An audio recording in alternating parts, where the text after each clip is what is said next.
한 아주머니가 달걀 한 판을 들고 계산대 앞에서 5분 넘게 망설이고 계시더라고요. 3,800원이 부담스러우신 모양이었습니다. 그런데 바로 옆 계산대에서는 젊은 커플이 카트 가득 음식을 담고 카드를 시원하게 긁고 있었죠. 그 순간 제 머릿속에 번개 같은 깨달음이 스쳤습니다. 똑같은 인간인데 똑같은 24시간을 살고 있는데 왜 이런 차이가 생기는 걸까? 정말 운이 없어서일까요? 노력이 부족해서일까요? 제가 지난 15년간 경제 상담사로 일하면서 수천 명의 사람들을 만나봤습니다. 그리고 깨달은 충격적인 진실이 있어요. 가난한 사람이 더 가난해지는 건 우연이 아닙니다. 명확한 패턴이 있더라고요. 여러분도 이런 경험 있으시죠? 열심히 일하는데 통장 잔고는 늘 빈털터리. 한 달 내내 허리띠 졸라맸는데 다음 달이면 똑같은 상황이 반복되는 그 답답함. 오늘 이 영상을 끝까지 보시면 가난의 진짜 원인 5가지를 정확히 알게 되실 겁니다. 그리고 더 중요한 건 그 굴레에서 벗어나는 구체적이고 실현 가능한 방법까지 모두 말씀드리겠습니다. 잠깐 구독 안 하셨다면 지금 바로 구독 버튼 꾹 눌러주세요. 그리고 알림 설정까지 해두시면 더 유용한 콘텐츠를 놓치지 않으실 수 있어요. 이 영상이 여러분의 인생을 바꿀 수도 있습니다. 농담이 아니에요. 실제로 제가 상담했던 많은 분들이 이 원리들을 알고 나서 완전히 다른 삶을 살게 되셨거든요. 자, 그럼 지금부터 가난한 사람이 더 가난해지는 첫 번째 치명적인 이유부터 파헤쳐 보겠습니다. 지난주 제 이웃 박 선생님과 이런 대화를 나눴습니다. 평생 성실하게 일하시는 분인데 항상 돈이 부족하다고 하소연하시더라고요. 요즘 물가가 너무 올라서 정말 살기 힘들어요. 그런데 어제 홈쇼핑에서 건강보조제 세트가 50% 할인한다길래 하나 주문했어요. 평소 40만원인데 20만원에 산 거라 진짜 이득이죠. 그래서 제가 물어봤습니다. 그 건강보조제가 당장 필요하셨나요?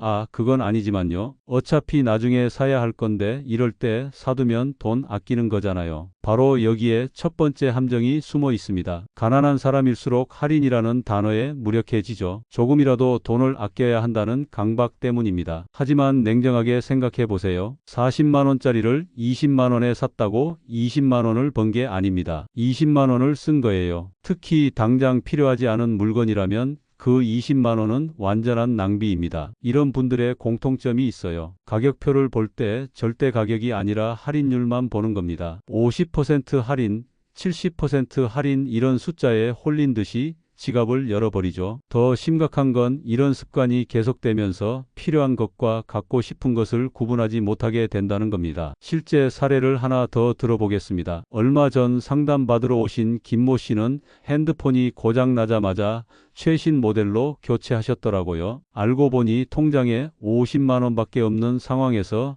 120만원짜리 폰을 할부로 산 거였어요. 핸드폰은 필수품이니까 어쩔 수 없잖아요. 어차피 바꿀 거 좋은 걸로. 정말 그럴까요? 고장난 폰 수리비는 7만원이었어요. 중고폰은 30만원에도 괜찮은 걸 살 수 있었고요. 하지만 그분은 감정에 휘둘려서 120만원을 선택했습니다. 이게 바로 가난한 사람이 더 가난해지는 첫 번째 핵심 이유예요. 부자들은 어떻게 다를까요? 부자들은 모든 지출을 투자와 비용으로 명확히 구분합니다. 이 돈을 쓰면 나에게 어떤 가치를 가져다 줄 것인가? 더 효율적인 대안은 없을까? 이런 질문을 던지죠. 제가 아는 한 사업가는 정장을 살 때도 이렇게 계산하신다더군요. 이 정장을 입고 몇 번의 중요한 미팅을 할 수 있을까? 그 미팅에서 성사될 계약의 예상 수익은 얼마일까? 가난한 사람들에게는 또 다른 치명적인 패턴이 있어요. 바로 작은 돈은 아무렇게나 쓰는 습관입니다. 2,000원? 뭐 큰 돈도 아닌데 3,000원 정도야 괜찮지. 한번 실험해 보세요. 하루 종일 쓰는 모든 돈을 기록해 보는 거예요. 아침 커피 4,000원, 지하철에서 껌 하나 800원,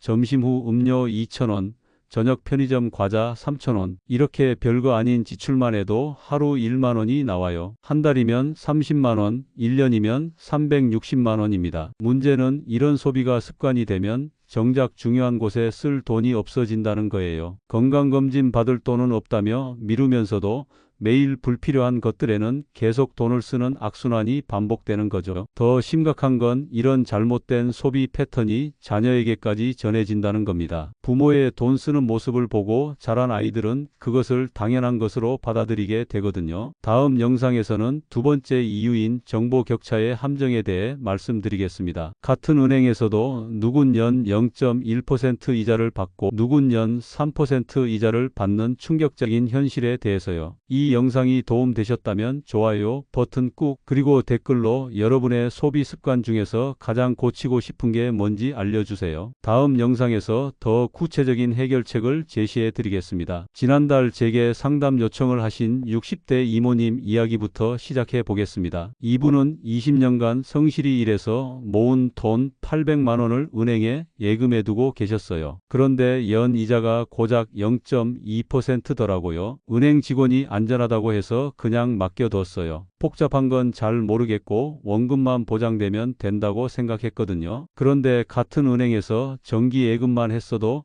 연 2.8%의 이자를 받을 수 있었어요. 20년 동안 약 400만 원의 차이가 나는 거죠. 더 놀라운 건 정부에서 운영하는 서민금융진흥원 적금을 이용하면 연 3.5%까지도 가능했다는 사실입니다. 왜 이런 일이 생겼을까요? 바로 정보 부족 때문입니다. 모르면 항상 손해보는 쪽으로 선택하게 되거든요. 가난한 사람일수록 이런 정보 격차로 인한 피해를 더 많이 봅니다. 대출받을 때도 마찬가지예요. 제1금융권과 제2금융권의 차이를 모르거나 신용등급 관리의 중요성을 모르는 경우가 많죠. 실제로 제가 만난 한 분은 급하게 돈이 필요해서 대부업체에서 연 24%라는 살인적인 이자로 300만 원을 빌리셨더라고요. 그런데 그분의 직장과 신용으로는 시중은행에서 연 4.8%로 대출이 가능했어요. 정보가 없어서 5배나 비싼 이자를 낸 거죠. 더 안타까운 건 정부나 지자체에서 제공하는 각종 혜택을 모르는 경우입니다. 저소득층 생활비 지원, 의료비 지원, 교육비 지원, 주거비 지원 등 정말 다양한 제도가 있는데 신청하지 못하는 거예요. 예를 들어 기초생활수급자나 차상위계층이면 병원비를 거의 공짜로 낼 수 있는 의료급여 제도가 있어요. 전기요금, 가스요금, 통신비까지 할인받을 수 있고요. 그런데 많은 분들이 이런 혜택이 있는 줄도 모르고 계세요. 한 할머니는 무릎이 아파서 병원에 가고 싶어도 돈이 없어서 참고 계셨는데 알고 보니 의료급여 신청만 하면 수술비까지 지원받을 수 있는 상황이었어요. 이런 정보 격차는 시간이 갈수록 더 벌어집니다. 부자들은 세무사, 변호사, 재무설계사 등 전문가들의 도움을 받아 절세 방법도 알고 투자 정보도 얻고 각종 혜택도 놓치지 않아요. 반면 가난한 사람들은 그런 정보에 접근하기 어렵죠. 전문가 상담비도 부담스럽고 주변에 물어볼 사람도 마땅치 않고요. 하지만 요즘은 인터넷이 발달해서 예전보다는 정보를 얻기가 훨씬 쉬워졌습니다. 문제는 정보는 넘쳐나는데 어떤 정보가 정확하고 유용한지 구분하기 어렵다는 거예요. 특히 금융사기의 위험도 늘어났어요. 월 수익률 10% 보장, 원금 보장에 고수익이라며 접근하는 사기꾼들이 정말 많아졌거든요. 제가 아는 분 중에 한 분은 지인 소개로 투자한다며 평생 모은 돈 5천만 원을 한 번에 날리신 분이 있어요. 정부 허가받은 투자회사라고 속여서 믿고 맡겼는데 완전한 사기였던 거죠. 이런 피해를 당하지 않으려면 어떻게 해야 할까요? 첫째, 너무 좋은 조건은 의심부터 하세요. 월 10% 수익이 가능하다면 은행에서 왜 연 2%만 줄까요? 상식적으로 말이 안 되는 조건들은 대부분 사기입니다. 둘째, 투자나 대출하기 전에 반드시 공부하세요. 최소한 그 상품이 어떤 방식으로 운영되는지는 이해하고 있어야 해요. 이해하지 못하는 것에는 절대 돈을 맡기지 마세요. 셋째, 검증된 기관만 이용하세요. 금융감독원 홈페이지에서 정식 등록업체인지 확인할 수 있어요. 정부에서 인증한 제도인지도 반드시 체크하고요. 넷째, 급하게 결정하지 마세요. 사기꾼들은 항상 지금 안 하면 기회가 없다며 시간적 압박을 가해요. 하지만 정말 좋은 기회는 충분히 검토할 시간을 줍니다. 다섯째, 가족이나 믿을 만한 지인들과 반드시 상의하세요. 혼자 결정하지 마시고요. 정보 부족의 문제는 돈 관리뿐 아니라 건강, 교육, 취업 등 삶의 모든 영역에 영향을 미칩니다. 건강 정보가 부족하면 예방 가능한 병도 악화시켜서 결국 더 많은 의료비를 지출하게 되고, 교육 정보가 부족하면 아이들이 좋은 기회를 놓치게 되죠. 그럼 이런 정보 격차를 어떻게 줄일 수 있을까요? 첫째, 꾸준히 공부하는 습관을 기르세요. 나이 든다고 공부 못하는 건 아니에요. 도서관에서 책도 읽고 인터넷으로 정보도 찾아보고 관련 무료 강의도 들어보세요. 둘째, 믿을 만한 정보원을 찾으세요. 정부기관 공식 홈페이지, 신뢰할 만한 언론사 기사, 전문가가 추천하는 책이나 강의 등을 활용하시고요. 셋째, 주변 사람들과 정보를 나누세요. 혼자 모든 정보를 알 수는 없으니까 이웃, 친구들과 유용한 정보를 공유하며 서로 도움을 받으세요. 넷째, 전문가의 도움받는 걸 두려워하지 마세요. 물론 비용이 들지만 잘못된 선택으로 인한 손실을 생각하면 전문가 상담이 훨씬 경제적일 수 있어요. 다섯째, 새로운 것을 배우는 걸 즐기세요. 정보를 얻는 걸 의무가 아니라 재미있는 일로 받아들이면 지속하기가 훨씬 쉽거든요. 정보는 진짜 힘입니다. 같은 상황에서도 정보를 가진 사람과 그렇지 않은 사람의 결과는 천지 차이예요. 다음 영상에서는 세 번째 이유인 변화에 대한 공포에 대해 이야기해 보겠습니다. 새로운 기회가 와도 위험하다며 거부하는 마음가짐이 어떻게 가난을 고착화시키는지 말이죠. 이 영상 유용하셨나요? 좋아요 버튼으로 응원해 주시고 댓글로 여러분이 가장 알고 싶은 정보가 뭔지 알려주세요. 지난달에 제 친구 김 과장 이야기를 들려드릴게요. 20년간 같은 회사에서 성실하게 일해온 분인데 회사에서 새로운 디지털 업무 담당자를 찾고 있다며 제안을 했대요. 승진 기회에 월급도 80만 원 정도 오를 수 있는 절호의 찬스였죠. 그런데 김 과장이 뭐라고 했는 줄 아세요? 지금 일도 버거운데 새로운 걸 또 배우면 더 힘들어질 것 같아요. 게다가 잘못하면 지금 하는 일마저 못하게 될까봐 걱정돼요. 결국 그 기회는 다른 동료에게 돌아갔고 김 과장은 여전히 같은 자리에서 같은 월급을 받고 있어요. 물가는 계속 오르는데 말이죠. 이게 바로 가난한 사람들의 전형적인 사고방식입니다. 새로운 기회가 와도 위험하다고 생각해서 거부하는 거예요. 현재 상황이 불만족스러워도 적어도 예측 가능하니까 안전하다고 착각하는 거죠. 하지만 잠깐, 정말 현재 상황이 안전한 걸까요? 10년 전 월급 200만 원으로 살 수 있었던 삶을 지금 200만 원으로 살 수 있나요? 똑같은 일을 반복하면서 소득은 그대로인데 물가는 매년 5% 이상씩 오르고 있어요. 결국 실질적으로는 매년 더 가난해지고 있는 거예요. 부자들은 어떻게 생각할까요? 부자들은 현상 유지야말로 가장 위험한 것이라고 생각합니다. 세상은 계속 변하는데 자신만 그대로 있으면 뒤처질 수밖에 없다고 보는 거죠. 제가 아는 한 사업가분은 이런 말씀을 하시더라고요. 변화는 위험하지만 변화하지 않는 것은 더 위험하다. 적어도 변화를 선택하면 내가 주도권을 가질 수 있지만 변화를 거부하면 세상의 변화에 떠밀려갈 수밖에 없다. 실제로 요즘 같은 시대에는 변화 속도가 정말 빠르죠. 10년 전만 해도 인터넷 뱅킹이 이렇게 필수가 될 줄 누가 알았겠어요? 스마트폰으로 모든 걸 해결하는 세상이 올 줄 누가 예상했겠어요? 그런데 이런 변화를 받아들이지 못하는 분들은 점점 더 불편하고 비싼 대가를 치르며 살아야 합니다. 은행 가려면 교통비에 주차비에 시간까지 들고 온라인 할인 혜택도 못 받고 배달비도 더 내고요. 반면 70대 할머니도 스마트폰 배워서 손자들과 영상통화하고 온라인 쇼핑으로 더 싸게 장 보시는 분들 많잖아요. 처음엔 어려워하셨지만 몇 달 후엔 저보다 더 능숙하게 쓰시더라고요. 변화를 두려워하는 마음 충분히 이해합니다. 새로운 걸 배우는 건 분명 어렵고 스트레스 받는 일이에요. 실패할 가능성도 있고요. 하지만 변화를 받아들이지 않으면 결국 더 큰 손해를 보게 됩니다. 예를 들어볼게요. 택시기사 김 씨는 내비게이션 쓰는 법을 끝까지 배우려 하지 않았어요. 20년간 이 길만 다녔는데 뭔 내비가 필요해?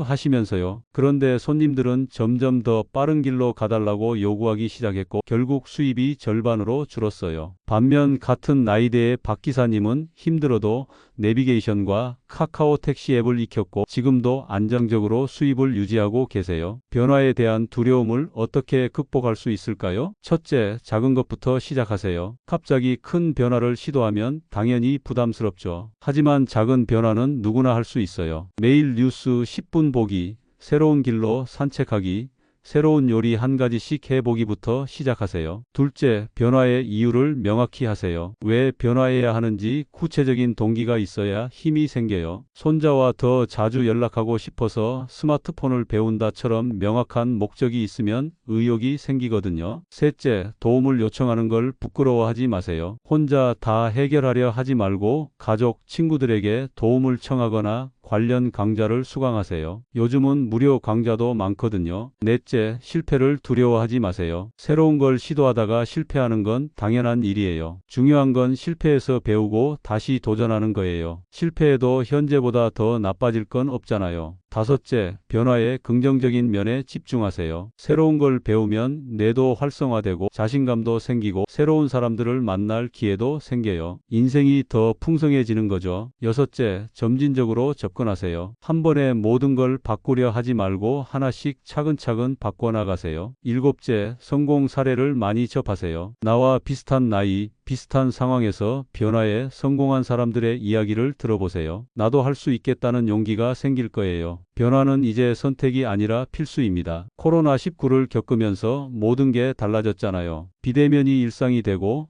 디지털 전환이 가속화되고 일하는 방식도 완전히 바뀌었어요. 이런 변화의 물결 속에서 적응하지 못하는 사람들은 점점 더 뒤처지고 있어요. 반면 변화를 받아들이고 새로운 기회를 찾는 사람들은 더 나은 삶을 살고 있고요. 60대에 유튜브 시작해서 월 300만 원 버는 할아버지, 50대에 온라인 쇼핑몰 창업해서 성공한 아주머니들의 이야기 많이 들어보셨죠? 이분들의 공통점이 뭔 줄 아세요? 나이를 핑계로 포기하지 않았다는 거예요. 나이가 너무 많아서, 머리가 굳어서, 새로운 걸 배우기엔 늦어서 이런 변명 대신 늦었다고 생각할 때가 가장 빠른 때라는 마음가짐으로 도전한 거죠. 변화를 두려워하지 마시고 오히려 새로운 기회로 받아들이세요. 세상이 변하고 있는데 우리만 그대로 있을 순 없잖아요. 기억하세요. 가장 위험한 건 아무것도 하지 않는 거예요. 시도해보고 안 되면 다시 원래대로 돌아가면 되는 거고, 되면 인생이 완전히 달라지는 거거든요. 하지만 개인의 노력만으로는 한계가 있어요. 아무리 변화하려고 해도 주변 환경이 발목을 잡는 경우가 있거든요. 다음 영상에서는 네 번째 이유인 독이 되는 환경에 대해 이야기해 보겠습니다. 왜 가난한 사람들끼리 모여 사는 동네에서는 부자가 나오기 어려운지, 환경이 우리에게 미치는 무서운 영향력에 대해서요. 이 영상이 도움되셨다면 좋아요와 구독 꼭 부탁드려요. 그리고 댓글로 여러분이 최근에 도전해보고 싶은 새로운 변화가 뭔지 들려주세요. 함께 응원하며 격려해 드릴게요. 챕터 제가 어릴 때 살았던 동네 얘기를 해드릴게요. 그곳은 정말 가난한 사람들이 많이 모여 사는 곳이었어요. 그런데 신기한 게 있었어요. 그 동네에서는 거의 모든 사람들이 비슷비슷하게 가난했다는 거예요. 처음엔 우연의 일치라고 생각했는데 나중에 알고 보니 그게 아니더라고요. 서로가 서로에게 영향을 주고받으면서 가난이 전염되고 있었던 거예요. 어떻게 가난이 전염될까요? 첫 번째는 기준의 문제예요. 주변 사람들이 모두 월 150만 원 벌면서 그래도 먹고 살 만하네라고 하면 자신도 그 정도면 괜찮다고 생각하게 되는 거예요. 하지만 다른 동네에서는 월 300만 원을 벌어도 좀 부족하네라고 하거든요. 두 번째는 정보의 차이예요. 가난한 동네에서는 어디 일자리 났다더라, 복권 한번 맞아봤으면 좋겠네 같은 얘기만 오가요. 반면 부유한 동네에서는 어느 학원이 좋다더라, 투자 정보 공유해보자, 새로운 사업 아이템이 있네 같은 대화가 일상이죠. 세 번째는 꿈의 크기예요. 가난한 환경에서는 큰 꿈을 꾸면 현실을 몰라서 그래, 우리가 어디서 그런 걸 바라라며 꿈을 꺾어버려요. 반면 부유한 환경에서는 큰 꿈을 응원하고 지원해주죠. 실제 사례를 들어보겠습니다. 제가 아는 박모 씨는 40대까지 가난한 동네에서 살았어요. 그런데 아이 교육 때문에 강남의 작은 원룸으로 이사를 했대요. 그리고 1년 후 완전히 다른 사람이 되어 있더라고요. 전에 살던 동네에서는 월급 200만 원이면 꽤 번다는 소리 들었는데 여기서는 그 돈으로는 기본 생활도 어려워요. 자연스럽게 더 많이 벌어야겠다는 생각이 들더라고요. 그분은 결국 투잡을 시작해서 월 수입을 400만 원까지 끌어올렸어요. 환경이 바뀌니까 행동도 바뀐 거죠. 반대 사례도 있어요. 잘 나가던 대기업 직장인이 시골로 내려가서 살게 된 경우예요. 처음엔 여유로운 삶을 살겠다고 했는데 점점 의욕도 없어지고 수입도 줄고 결국 예전보다 훨씬 어려운 상황이 됐더라고요. 환경의 영향력은 정말 무서워요. 우리가 매일 만나는 사람들,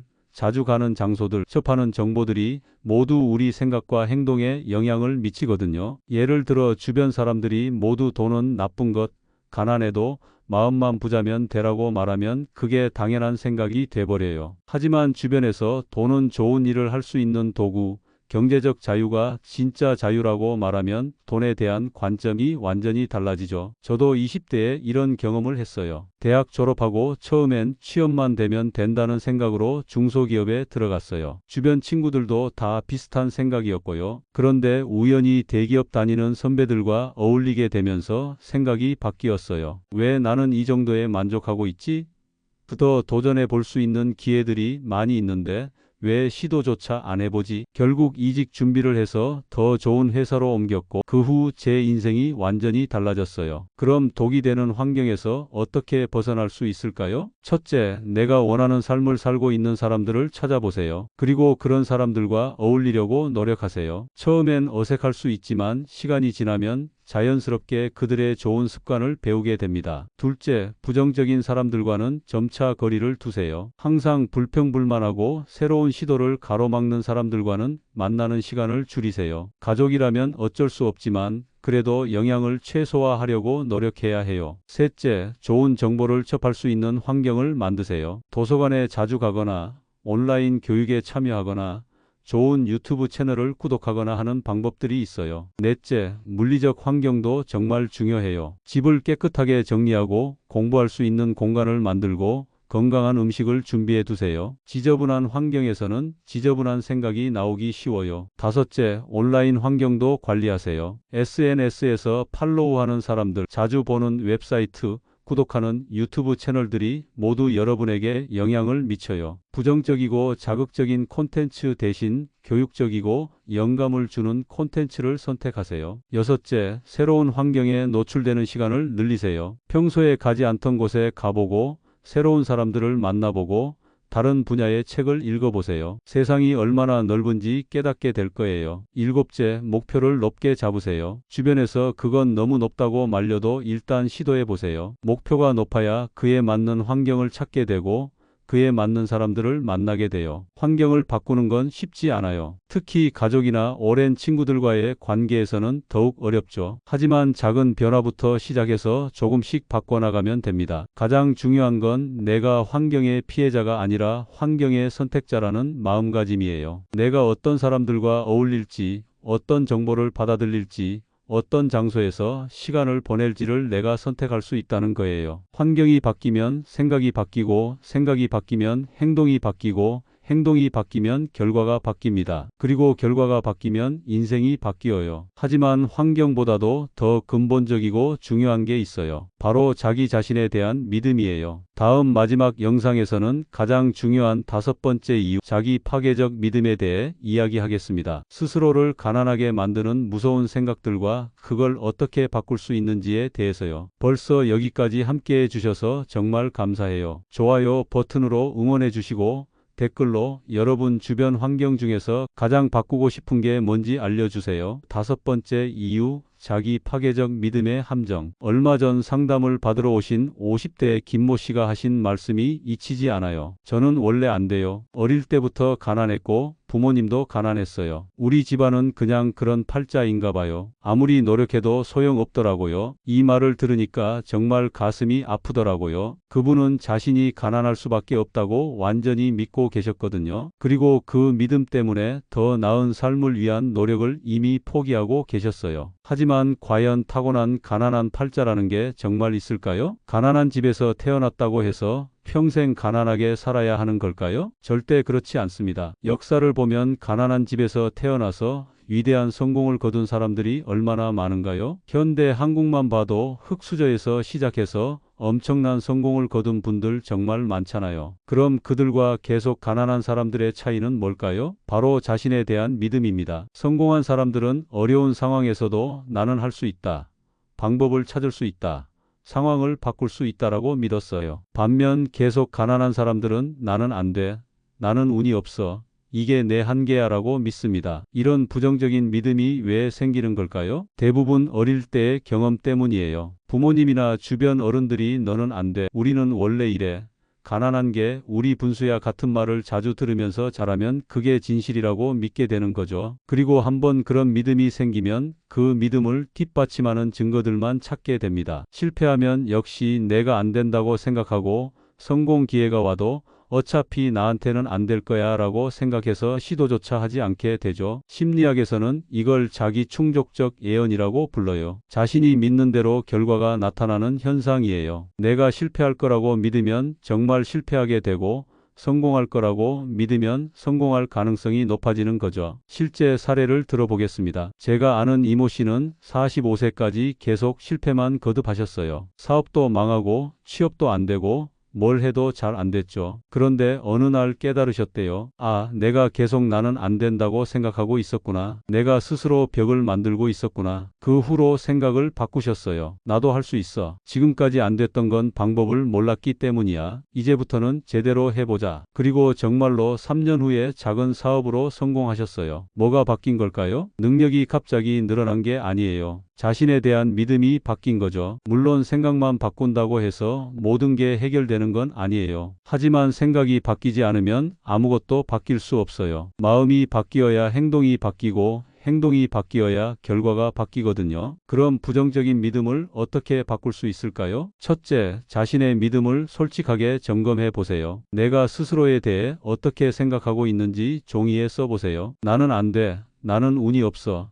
나는 머리가 나빠 같은 생각을 하고 있다면 그것부터 바꿔야 합니다. 둘째, 과거의 성공 경험을 떠올려 보세요. 아무리 작은 것이라도 좋아요. 내가 해낸 일들, 극복한 어려움들을 생각하면서 나도 할 수 있다는 자신감을 되찾으세요. 셋째, 긍정적인 말을 의식적으로 사용하세요. 나는 할 수 있어. 나는 점점 나아지고 있어. 나는 가치 있는 사람이야 같은 말을 매일 자신에게 해주세요. 넷째, 성공한 사람들의 이야기를 많이 접하세요. 특히 자신과 비슷한 배경을 가진 사람들이 성공한 사례를 찾아보세요. 나와 비슷한 상황에서도 성공할 수 있구나라는 믿음이 생겨요. 다섯째, 작은 목표를 세우고 달성해 보세요. 큰 성공보다는 작은 성공을 여러 번 경험하는 게 자신감을 기르는데 더 효과적이에요. 여섯째, 주변 사람들의 긍정적인 지지를 받으세요. 나를 믿어주고 응원해주는 사람들과 시간을 보내면서 긍정적인 에너지를 받으세요. 일곱째, 실패를 다르게 해석하세요. 실패는 내가 안 되기 때문이 아니라 아직 방법을 찾지 못했기 때문이라고 생각하세요. 여덟째, 지속적으로 자기 개발을 하세요. 새로운 걸 배우고 성장하는 경험을 통해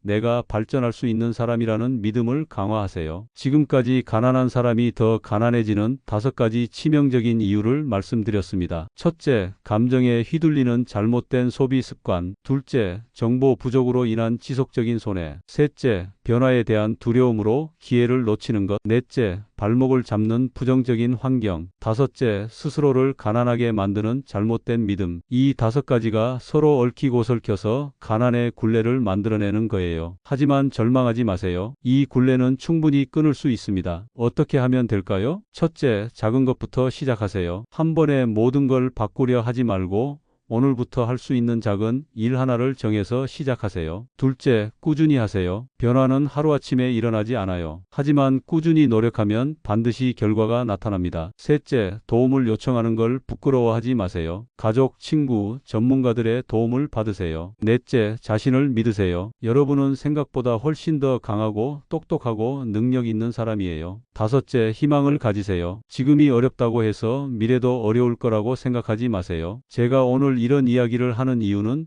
여러분을 비판하려는 게 아니에요. 오히려 여러분이 더 나은 삶을 살 수 있다고 믿기 때문이에요. 가난은 선택이 아니라 상황이에요. 그리고 상황은 바꿀 수 있어요. 쉽지는 않을 거예요. 때로는 포기하고 싶을 때도 있을 거고요. 하지만 포기하지 마세요. 여러분의 인생은 여러분이 생각하는 것보다 훨씬 더 소중하고 가치 있어요. 오늘 영상을 보시면서 어떤 생각이 드셨나요? 가장 먼저 바꿔보고 싶은 게 뭔가요? 댓글로 여러분의 생각을 나눠주세요. 이 영상이 도움되셨다면 소중한 분들께 공유해 주시고 구독과 좋아요로 응원해 주세요. 여러분과의 소중한 연결이 저에게 큰 힘이 됩니다. 다음 영상에서는 오늘 말씀드린 5가지 문제를 실제로 해결하는 구체적인 실전 방법들을 더 자세히 다뤄보겠습니다. 오늘도 행복한 하루 되세요. 그리고 기억하세요. 여러분은 생각보다 훨씬 더 큰 가능성을 가진 사람이라는 걸요.